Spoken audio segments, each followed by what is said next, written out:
Guns and Targets. By a player, for the players.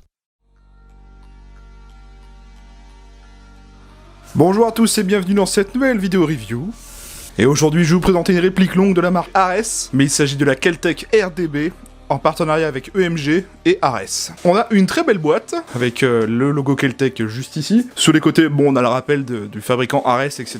Et sur la face avant, on a l'étiquette du modèle en question, c'est le Kel-Tec RDB. Donc notez que sur la boîte, on a une petite poignée de transport, au cas où vous n'avez pas de mallette pour cette réplique, donc ça c'est bien. Donc à l'intérieur, on trouve différentes choses, à commencer ceci, une petite carte qui nous présente bien la licence Kel-Tec, enfin que c'est bien licencié par Kel-Tec en tout cas, en partenariat avec EMG, Everic Manufacturing Group. Ici, on a une petite carte nous présentant la réplique, avec au dos un QR code qui va nous permettre d'aller chercher le manuel, on verra ça après. Un petit chargeur mid-cap en plastique, on va y revenir après. Et un autre chargeur mid-cap en plastique lui aussi, mais de 130 coups. Bien évidemment, on a la réplique emballée dans un sachet plastique, la tigette de remplissage rapide, un petit peu comme chez Tokyo Marui, et la baguette de nettoyage des bourrages, classique.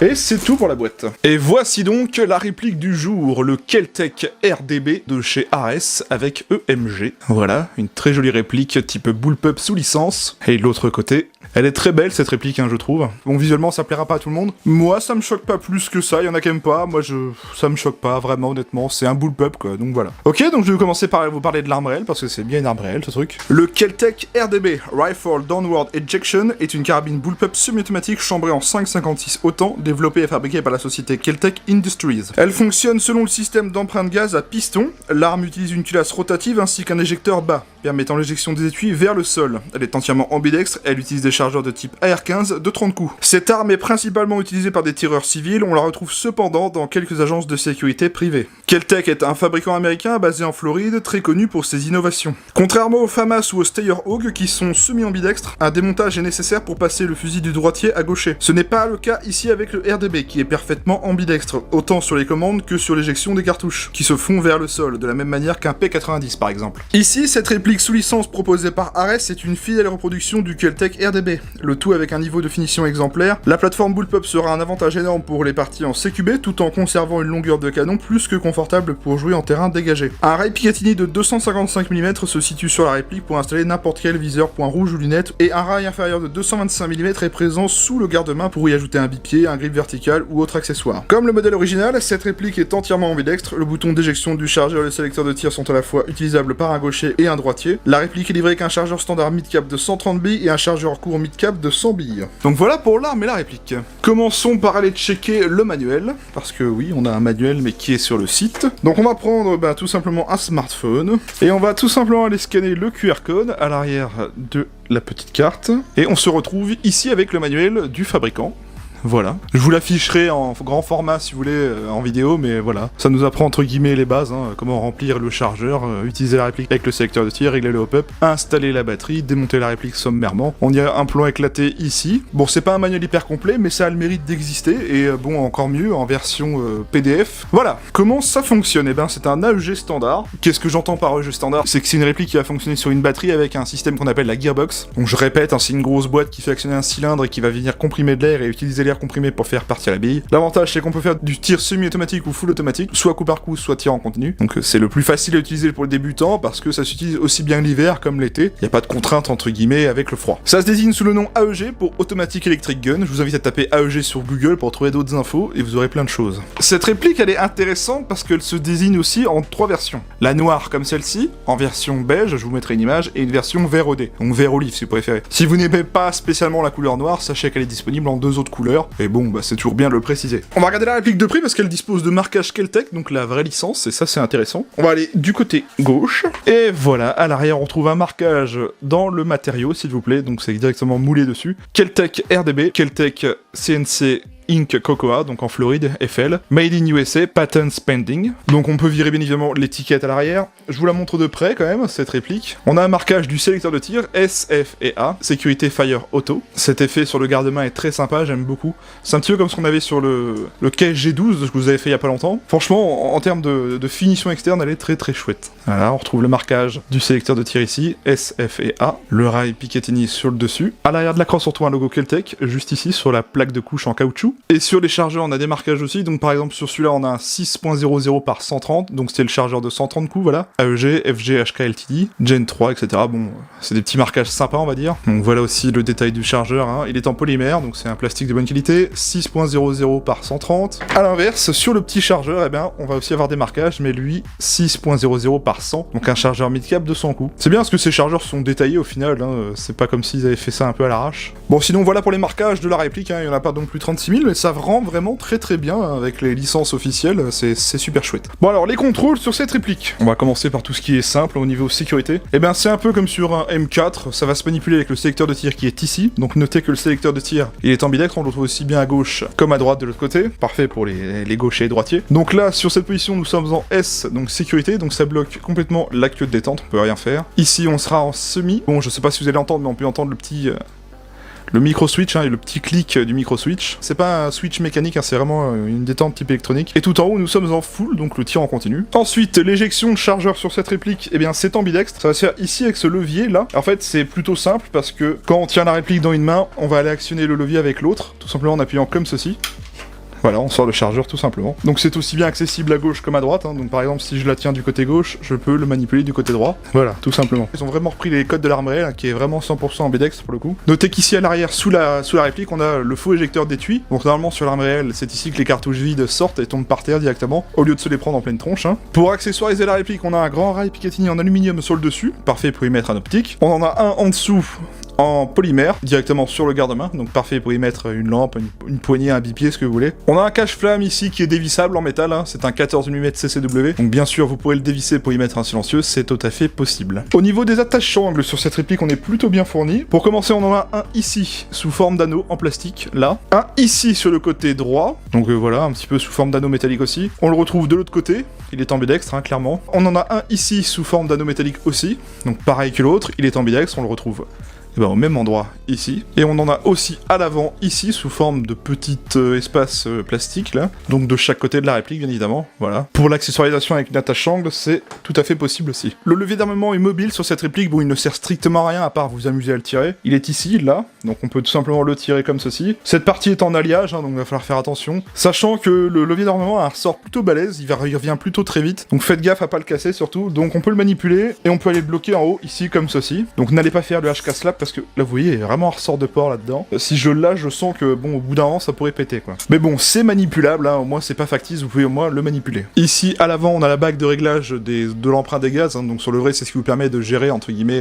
la puissance des gaz qui va venir actionner le piston. Bon, sur la réplique, ça sert strictement à rien, mais la bague est bien présente, elle sert strictement à rien de l'airsoft. Hein. En parlant du levier d'armement, sachez que si vous avez envie, vous pouvez le changer de côté, c'est tout à fait possible de le passer du côté droit ou gauche à votre convenance. Et sinon, voilà pour les contrôles standards de la réplique, hein. Il n'y en a pas 36 000, bon, c'est assez basique. Alors, le réglage du hop-up sur cette réplique, ça va aller se faire au niveau du puits de chargeur, donc on va enlever le chargeur. On va pas voir, je vais essayer de mettre de la lumière dedans. Vous voyez qu'au niveau du puits de chargeur, juste devant le puits, on a une petite molette rouge, donc c'est ici qu'on va aller régler le hop-up. Notez qu'ils vous ont mis une étiquette, vous voyez, avec un plus et un moins, donc tout simplement pour vous indiquer le sens de réglage du hop-up. Donc c'est tout simplement la petite bague rouge qu'on voit juste devant le puits de hop-up, hein. Je peux pas vous le montrer parce que c'est un peu galère. Donc en soi, oui, c'est accessible, le problème c'est que vous êtes obligé d'enlever le chargeur pour aller régler votre hop-up. L'emplacement de batterie sur cette réplique, ça va se faire au niveau du garde-main, et pour ce faire, on va devoir chasser une goupille. Donc je vais vous montrer laquelle c'est. On va aller chasser la goupille qui se situe ici, là, à l'avant du garde-main. Donc voilà, la goupille redépasse ici, donc vous la tirez. Et une fois la goupille retirée, on va tout simplement éjecter le garde-main vers l'avant. Et on retrouve une fiche TEDIN d'origine, oui, parce que cette réplique dispose de la gearbox EFCS d'Ares. La gearbox qui est d'ailleurs programmable par le boîtier Ares, hein, qui est vendu séparément. Je vous l'avais déjà aussi montré dans une autre vidéo, je vous remontrerai à quoi ça ressemble aussi en image. Donc au niveau emplacement de batterie, c'est pas non plus foufou, parce que, ok, vous avez un gros garde-main, mais bon, l'emplacement de batterie se fait à ce niveau-là, et il faut aussi penser que le canon externe de la réplique, il doit rentrer ici. Alors moi, pour le coup, j'ai utilisé ceci, une 11900 mAh, voilà, c'est les petites batteries simples. Donc ça rentre parfaitement, hein.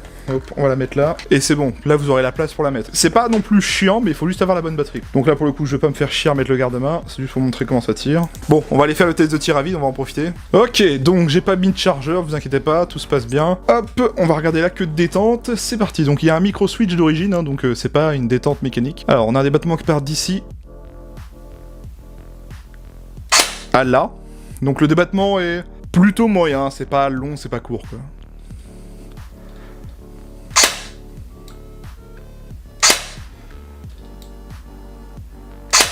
Ouais, ça va. Le trigger reset, il est Là. Il est assez court le trigger reset, mine de rien. Il est assez court, hein, franchement. Bon, c'est pas le plus court que j'ai vu, mais c'est plutôt court.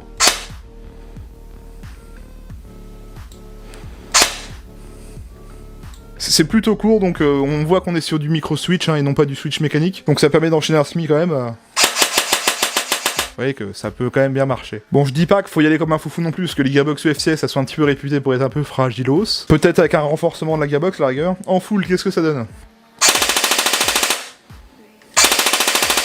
Bon, c'est pas la cadence la plus folle que j'ai entendue avec un MOSFET, mais ça marche quand même pas mal d'origine. Voilà pour le test de tir à vide, on passe à la suite. Bon, sinon en termes de finition et matériaux, cette réplique elle se désigne plutôt bien, parce qu'on a quand même des matériaux plutôt sympas. Donc pour vous détailler le tout. Les parties plastique. Alors attention, c'est pas du plastique de merde, on a du nylon fibré sur cette réplique. C'est pas un plastique dégueu, loin de là, au contraire c'est quand même un bon plastoc. Ça fait vraiment une impression de solidité, on n'a pas l'impression d'avoir un plastique cheap qui plie quand on appuie, là on a vraiment un aspect vraiment très sympa au toucher. Donc pour détailler les parties plastiques, le garde-main, tout ce qui est corps de la réplique, hein, toute cette partie-là, le lower, le upper, le chargeur, le dessus au niveau de l'appui-joue, l'arrière de la crosse, la plaque de couche ici est en caoutchouc, et pour le reste, on a du métal, donc que ça soit les quelques petits attaches-sangles à gauche, à droite, hein, le sélecteur de tir, la queue de détente, le canon externe et le cache-flamme, le levier d'armement, et le rail Picatinny sur le dessus. Mais sinon, pour le reste, bah, on a de la fibre de nylon. Moi, honnêtement, la fibre de nylon, je l'aime beaucoup, ce matériau, parce que ça fait vraiment pas cheap. Et puis sinon, en termes de finition, bah, comme je vous l'ai vu au tout début, franchement, y a pas de traces de moulage, c'est très bien assemblé, les matériaux sont de qualité, y a pas de bavure, enfin, franchement, c'est très propre en externe. Je trouve qu'un reste, à ce niveau-là, y a jamais eu trop à se plaindre. Hein. On a une légère trace de moulage ici, au niveau du rail Picatinny, mais c'est très minime, quoi, franchement, on a vu pire. Voilà, sinon, c'est quand même pas dégueu, quoi. Hein. Puis même avec les marquages directement sur le corps, hein, ça rend vraiment très très bien. Comme je le dis depuis un petit moment, je trouve qu'Ares, ils ont vraiment pas à rougir de leur finition, parce que c'est pas dégueu non plus. C'est peut-être plus la gearbox, le FCS, qui a tendance à être fragile, mais pour le reste, je trouve que ça va, quoi, clairement. Autre point à savoir, cette réplique, elle dispose d'un système de changement de ressort rapide. Je vais pas vous le montrer parce que c'est une réplique qui est censée être vendue au shop, donc je vais pas m'amuser à la démonter à chaque fois. Votre gearbox se situe ici. En fait, il faut juste démonter les parties du corps pour accéder à l'arrière de la gearbox. On n'a pas à enlever la gearbox de la réplique, c'est directement accessible une fois que vous avez enlevé le corps. Vous enlevez la tige guide et vous changez le ressort et vous remettez un nouveau ressort. C'est assez simple, faut juste enlever les parties du corps. Donc voilà, il y a bien un système de changement de ressort rapide sur cette réplique. Bien, je vais maintenant vous parler des caractéristiques techniques. Alors, c'est une réplique de calibre 6 mm à propulsion AEG. Elle dispose de modes de tir, sécurité semi et full automatique et programmable avec le boîtier EFCS. Elle est annoncée par son fabricant à 1 joule 30, soit 370 fps, on verra ça au test chronique. Elle fait une longueur de 695 mm de long, d'un poids de 3040 grammes. La longueur de son canon interne est de 420 mm et c'est un 6.03 d'origine. Elle dispose bien d'un pas de vis 14 mm CCW pour silencieux. Elle dispose bien de règles tactiques intégrées. Elle est livrée avec deux chargeurs mid-cap, un de 100 et un de 130 coups. Elle dispose bien du hop-up réglable. Elle ne dispose pas du blowback. C'est une gearbox V2 type EFCS Ares. C'est fabriqué en polymère et métal et c'est fabriqué par Ares. Bien, on a fait le tour de la réplique. On va aller au test chronie et au test de tir et je vous retrouve juste après.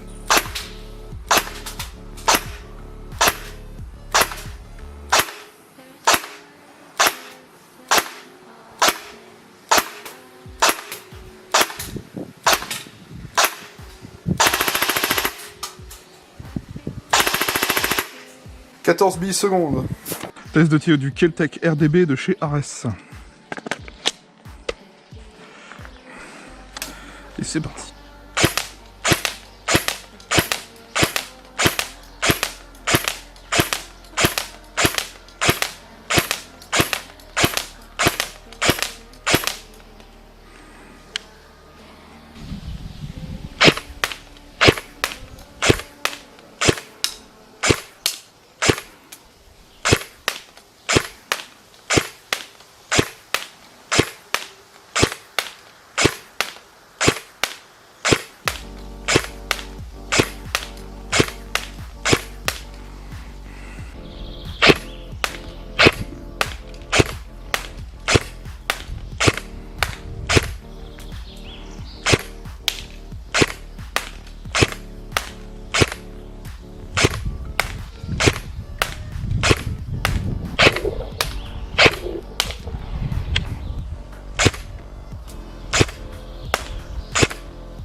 Je ressors du test de tir, alors que vous dire sur la réplique? Eh bien, j'ai pas été trop déçu, les perfs sont présentes, hein. Le hop-up fonctionne, là, pas de problème, ça soulève bien de la 0.28 d'origine, donc c'est pas dégueu. La réactivité, bah, avec une gearbox UFCS, d'origine c'est pas dégueu, quoi. On a quand même un petit MOSFET, on a de quoi jouer à la 11.1 d'origine. Attention tout de même à faire gaffe à la fragilité des pièces de la gearbox. J'ai jamais possédé de gearbox UFCS pour ma part, je sais pas si c'est vraiment fiable. De ce que j'entends dire qu'il y a quand même de la fragilité. Peut-être qu'un petit changement de gear pour les rendre renforcés, ça sera mieux, mais c'est bon, d'origine ça reste jouable quand même quand vous venez de l'acheter. Le groupement précision, j'ai pas remarqué de choses trop négatives, hein. Bon, j'avais un petit peu de vent le jour du test de tir, mais ça va. Non, franchement, ça m'a pas trop déçu. En termes de finition et matériaux, bah vous savez mon avis, j'ai beaucoup aimé cette réplique, hein. Les matériaux sont vraiment de bonne qualité, donc là-dessus rien à dire, l'assemblage est propre, les marquages sont propres, y a pas de bavure, enfin c'est très clean. Pour conclure mon essai de tir, bah ça m'a pas déçu du tout, ça a plutôt bien marché, donc pas de soucis, le hop-up fonctionne, la réactivité est bonne, la finition est bonne. C'est une réplique qui change un petit peu de style, qu'on voit pas souvent sur le terrain, qu'on voit même jamais, donc voilà. Si vous êtes fan, qui plus est, de la marque d'armes à feu Kel-Tec, bah foncez. Et si vous cherchez un bullpup qui change un petit peu des autres, foncez aussi. Parlons un petit peu maintenant de son prix. Cette réplique elle est à vendre à 399,90€ chez mon partenaire Guns & Target. Alors oui, je trouve que c'est pas si cher que ça pour une réplique disposant d'un MOSFET d'origine avec une gearbox programmable d'origine. Bon, il y a d'autres marques qui le font aussi maintenant, mais on a une réplique qui change un petit peu la donne. C'est-à-dire qu'on a un bullpup. 400€ pour une réplique comme ça, de bonne qualité, de bonne facture, je trouve que c'est plutôt raisonnable, surtout avec une gearbox programmable. Après, à vous de voir si vous êtes prêt à mettre autant d'argent pour cette réplique, mais moi je trouve que ça reste raisonnable. Certes, c'est pas donné, c'est pas abordable, c'est pas entrée de gamme, mais ça reste quand même raisonnable. On a des marques qui ont des MOSFET programmables d'origine qui sont bien plus chers, on en a aussi qui sont moins chers, mais ça reste plus traditionnel au niveau esthétique. C'est-à-dire qu'on va avoir plus du M4 ou de l'AK en général. Là, on a vraiment quelque chose qui sort du lot. Donc, moi je trouve que ça reste plutôt raisonnable, honnêtement. Spécialement pour cette vidéo, mon partenaire et moi, on vous propose 5% de réduction sur cette réplique, avec le code TEAMERKELTEC5. Rentrez ce code et vous appliquerez 5% de réduction à cette réplique, c'est valable un mois à partir du moment où la vidéo est sortie, donc profitez-en. Et je vous mets aussi le lien de la réplique pour la trouver en description. Bien, je remercie Guillaume de Guns & Target qui m'a prêté la réplique pour vous en faire la vidéo. Je vous mets le lien de sa chaîne, de sa page Facebook et de son site en description. Moi, je vous invite à venir vous abonner à ma chaîne YouTube. Pensez bien à activer les notifications. C'est grâce à cela que vous voyez quand je sors une nouvelle vidéo. C'est aussi le meilleur moyen de pas louper les futures vidéos qui sortiront. Donc, cliquez sur s'abonner et activez la cloche. Je vous invite également à venir me retrouver sur ma page Facebook. C'est sur cette page que j'y poste des choses hors vidéo, donc des annonces de concours, des posts communautaires, des photos. Le lien est en description. Vous n'avez absolument rien à faire. Cliquez juste dessus. Je vous invite également à mettre un pouce bleu à cette vidéo. Ça me permet de voir si le contenu vous a plu ou non, c'est aussi pour me faire des petites stats entre guillemets. Si vous avez aimé la vidéo, n'hésitez pas à me le faire savoir dans les commentaires et aussi avec les pouces bleus. Pour finir, je vous invite à venir me retrouver sur mon serveur Discord, c'est un serveur qui est totalement gratuit, c'est pour échanger d'airsoft avec moi ou d'autres membres. Le lien est en description, vous n'avez absolument rien à faire, cliquez dessus et présentez-vous à l'entrée du serveur, voilà. Merci à tous d'avoir regardé cette vidéo, j'espère que ça vous aura plu. Merci à tous ceux qui ont été là pour le live du vendredi soir, je vous retrouve mardi soir pour une prochaine review. D'ici là, prenez soin de vous, portez-vous bien, et salut à tous.